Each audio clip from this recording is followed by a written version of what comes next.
สวัสดีครับผมก็สำหรับคลิปนี้นะครับ ถ้ามันเกิดการแหลกก็ขออภัยนิดนึงนะครับผมมา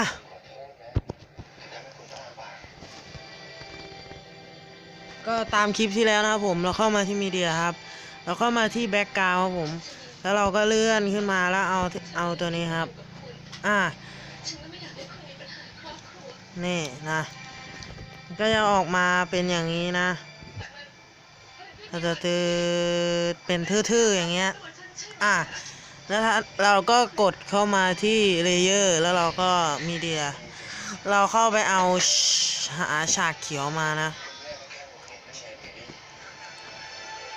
ให้เรา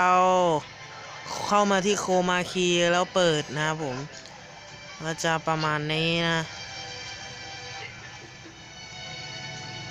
แล้วก็ตัวกรองสีครับ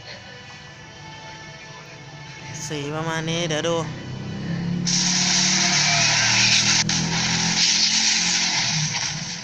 มันแหลกนิดหน่อยขออภัยจริงๆนะครับผมเพราะว่ามันบันทึก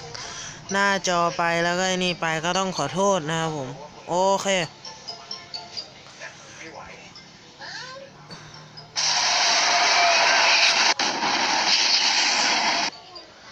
แล้วเราก็ปั๊บในตรงช่วงที่มันโอเคแล้วเราก็แยกหัวนะครับแล้วเราก็เข้ามาที่ตัวนี้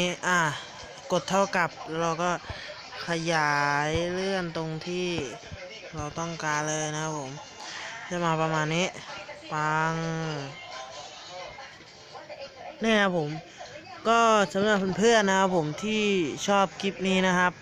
ก็อย่าลืมกด subscribe กดไลค์และกดแชร์แล้วก็อย่าลืมกดกระดิ่งเพื่อจะได้รับการแจ้งเตือนเมื่อผมลงคลิปผมขอฝากช่องหน่อยนะผมชื่อว่าหนังสั้นสั่นสังคมนะครับผมเพิ่งลงการทดสอบภาพนะครับแล้วก็ได้ทดสอบยังไม่ทดสอบเสียงเดี๋ยวจะลองลงทดสอบเสียงไปว่าเสียงโอเคไหมแล้วคลิปที่3เดี๋ยวจะลงหนังสั้นให้ดูกันนะผมก็สำหรับวันนี้ B-Boy Channel ขอลากันไปก่อนสวัสดีครับ